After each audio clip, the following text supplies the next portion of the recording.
This is Hannibal and Piper here from the HannibalTV.com.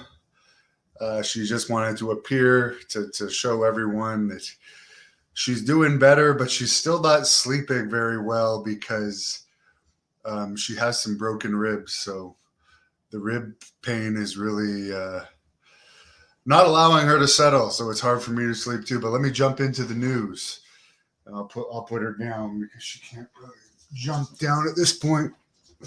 Sorry, guys. I know people have been wondering about her, so I just wanted to show you. AEW drew only a 0.26 rating, which ties its lowest viewership of the year.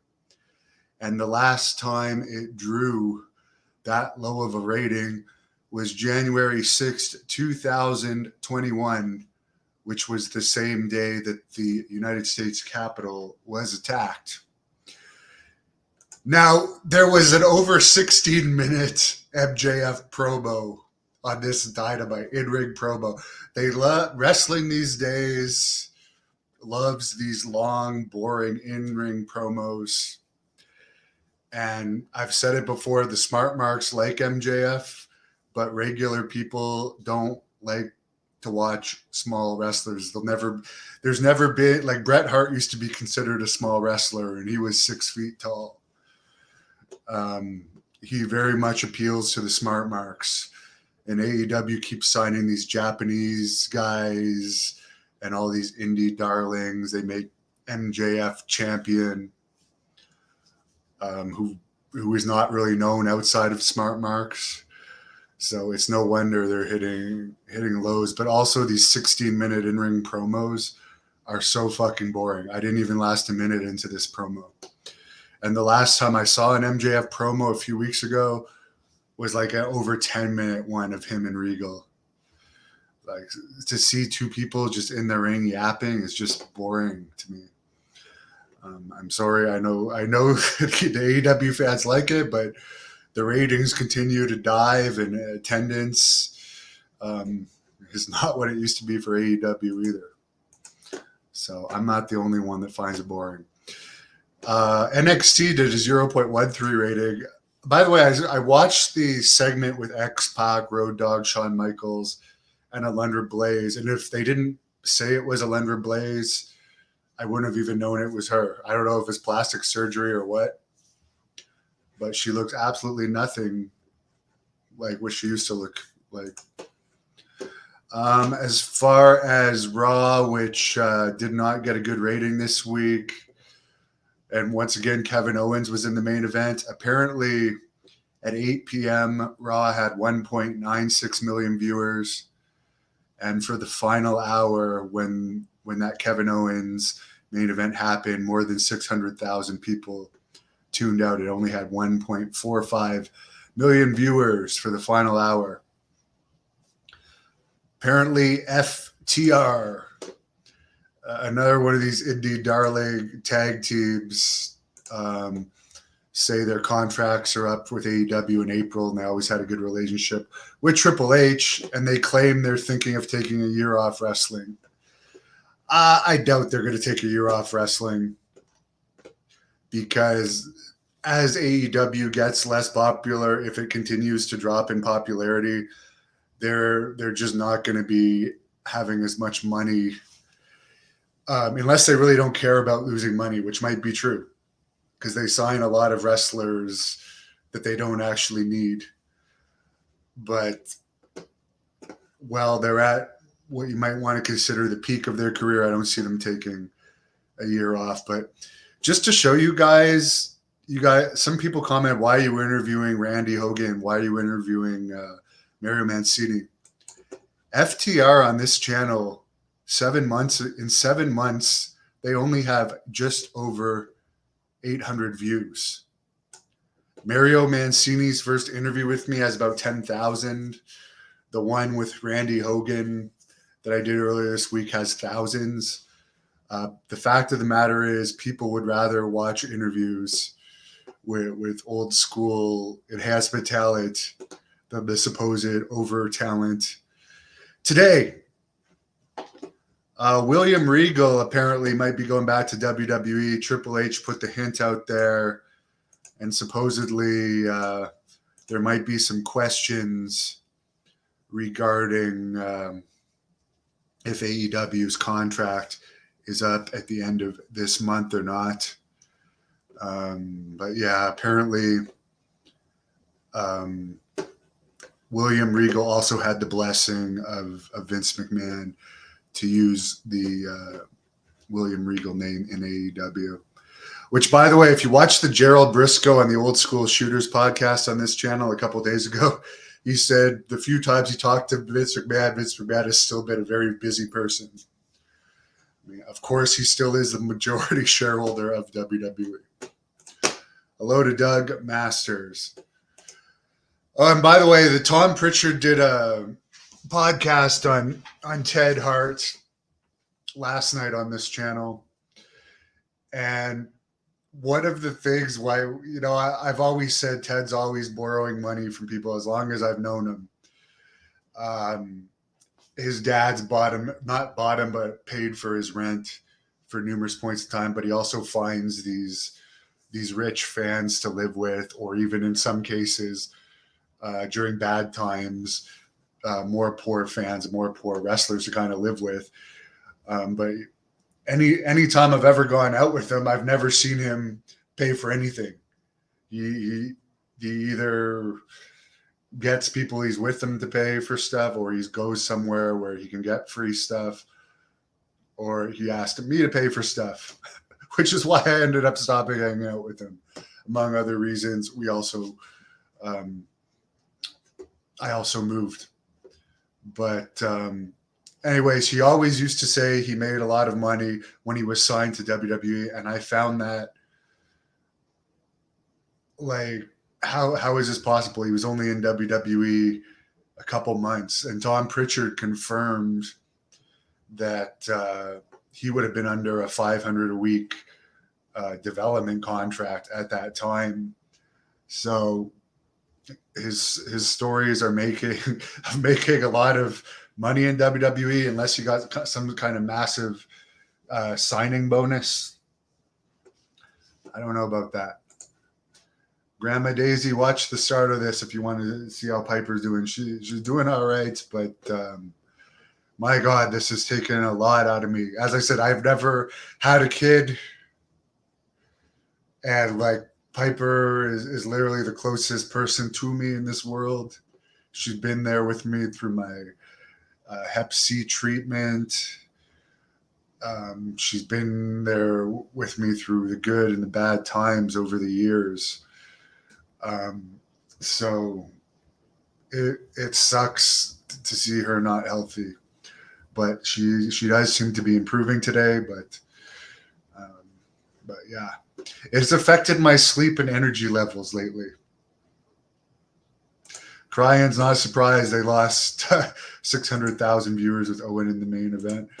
I mean, you guys can say I'm a hater all you want. The fact of the matter is, it's proven time and time again he loses in ratings.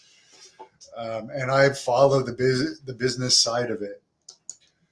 So KO needs to stop using the center. I think the reason why Austin gave him the blessing for it is because he doesn't do it as well as Austin, but whatever. MJF is a bust. I mean, I love these people that say MJF is a draw. Like, what the true draws in AEW, let's be honest here, are Chris Jericho. I've heard they're paying him $3 million or more a year. He's the best guy they have as far as people that know him mainstream, and people remember him from WWE. Recently, when he was on the Howie Mandel's podcast, he was advertised still as like former WWE star Chris Jericho. John Moxley to a lesser extent, and Daniel Bryan to a lesser extent, but they don't really have a lot of draws. So, yeah. Maybe they will have to bring CM Punk back. I don't know. Right now, CM Punk's making his $3 million a year sitting at home, so no wonder why he's happy. Rec, another Billy Jack interview with good quality would be good. Unfortunately, he doesn't understand how to use video interviews. He wants me to go to Oregon next year and like film him for a couple weeks. So maybe that will happen. He just messaged me the other night. But yeah, I'm for the people that complain that I had to hold the speaker up and do the interview. I'm sorry, that's the best we can get with Billy Jack. And his wife is having health problems. So for the people that keep asking me, he just doesn't want to do autograph sessions and stuff. Same with like Billy Graham. Sorry. Billy Graham recently turned down two good paying things, two good paying offers, just because like his health isn't that great and he doesn't want to do it. So some people will turn down money even though they're not the richest, just because they don't want to do it or they have other priorities. What are my thoughts on Ryback? Well, he kind of disappeared off the face of the earth after getting a massive push. He was spoiled. They tried to give him the Goldberg push and he failed. And in real life, in my dealings with him, he's a complete asshole. And he thinks incredibly highly of himself. There's a reason you never see him booked anymore. George says MJF is overrated and a lazy worker. Maybe the laziest worker I ever saw. Biggs, Piper's gonna kick out. She's gonna kick out. I've seen her have multiple seizures recently where I've literally thought she was gonna pass away. And she's not ready to pass away. She is literally like maybe the toughest thing I've ever seen. She's like incredibly tough. Seriously, I've had her lying down on me completely limp where I literally think she's going to pass away, and I'm lying there like in absolute tears. And then a couple minutes later, she shakes it off, walks over and gets water, and like comes out of it. So I think she just needs her rest, lots of fluid and lots of good food right now, and get her to this Hart appointment on December 22nd, where the specialist can hopefully get her on some medication.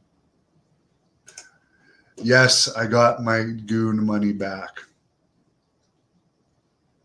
Cyrus has never even heard of MJF. I only hear of him from the news, but honestly, I tried to watch the 10-minute promo of him from a few weeks ago, and it's fucking boring. Like, for the people that like watching people just stand around in the ring and talk for up to 16 minutes, like this week's, good for you. But when I liked wrestling the most in the 80s, the Superstars era and stuff, you would never see these long, boring in-ring segments.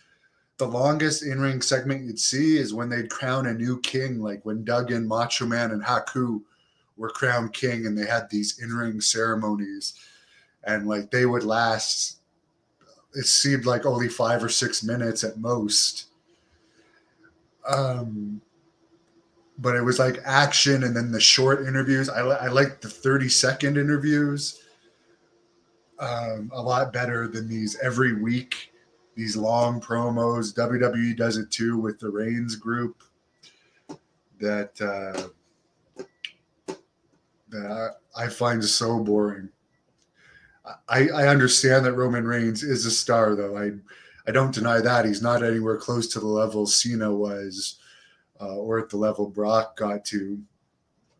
But I understand he's a star, but these long, boring promos and like winning every single time, putting him in matches, like the one, that someone brings up that Kevin Owens hurt Roman Reigns, and supposedly Roman Reigns reprimanded him after that. In the dressing room or something. But I found it funny that like Kevin Owens hurt Roman Reigns in an unplanned spot. Like doing an unplanned spot in wrestling is such a bad thing. I would like the old days when Roman Reigns would just stiff him right back. I think that would be funny. Remember when Braun Strowman stiffed Lesnar, and like Lesnar gave him a punch and like knocked him down in a Royal Rumble a few years ago. I mean, that would have been nice to see. Yes, Piper is strong. Cyrus, yes. Oh, trust me, I'm taking care of her. I'm a full-time caregiver these days. Deadly Alliance. MJF is popular among smart marks. Among your average people, he's boring and he's small. Most people want to see like guys that they think would be a challenge to fight, like a guy that's 5 foot nothing to be a world champion. I don't know. I just don't buy it. Maybe a lightweight world champion or an intercontinental champion at best, but someone that small during the glory days of Intercontinental Championship never would have made it. He would have been a manager. Cyrus, there's 2 Haku interviews on this channel. Search Haku, the Hannibal TV. Deadly Alliance TV. Thanks for your opinion. Jim liked the territory days. Anthony, MJF will have to be stripped since he's in ring of numbers. But at this point, I don't know who else do they really have that. Maybe they should have pushed his old. Who was the guy that was managing him? That's a good size that he ended up beating or something. I forget his name, but for a while he was getting a push. I think he still might be getting a push. But anyways, MJF's old manager. But really, they don't have all that many stars left. They had CM Punk, who was known. Kenny Omega really doesn't appeal to your non-smart mark fan. The guy that had the cowboy gimmick that had the concussion recently, he didn't bring wrestling to a next level either. So I don't know. It's tough. I would say hire Goldberg. I think his contract ends up soon. He would actually boost ratings. Anthony, Shawn Michaels was 6'1", 230. But he also was one of the lowest draw. During the time that Shawn was champion was a low period. But let's look up Shawn Michaels' height for you here. He just looked small because everyone was much bigger then. He was 1.85 meters tall and over 100 kgs. What's that in pounds? I don't know. But I've met Shawn Michaels, and he's a good-sized guy. Thank you, Jason. Malik all agrees with me. 80s wrestling was the best. MJF is nowhere near HBK. I fully agree with that. Crying Blood Hunter would not work in AEW. He would be miserable back there. We've had people like Conan say it's like a high school environment back there. There's too many wrestlers with power. Like, I understand they have Jericho has like say on his own bookings, but all the executives do, like the Omegas and Young Bucks and whoever else. The Hangman Page is who I was talking about before. It just would not work. I'm done with wrestling. I'll be perfectly honest with you guys. I mean, I just have zero interest in it. And I don't want to ever, like, right now I'm about 265, 270. And when I'm wrestling, it's closer to 285, 290. That's not good for your heart. Now I'm 40 years old. Like, I'd rather just sit here, be with my dog, not have to be away from my dog, and do interviews here. Maybe travel for interviews and stuff here and there. Virgin Taker 96, like the Randy Hogan interview. Jim doesn't compare MJF to a guy like Shawn Michaels or other world champions. How is Vince Russo? I don't know. Boulder, I think they have the Ring of Honor title on Jericho right now to try and build that brand. But the thing is, there's so many titles in AEW. It's hard to keep track of all the titles. That's another problem in wrestling. There's just way, way, way too many champions. And like Ring of Honor, have they done what, 2 or 3 shows all year? And they're just pretty much another brand that appears on AEW right now.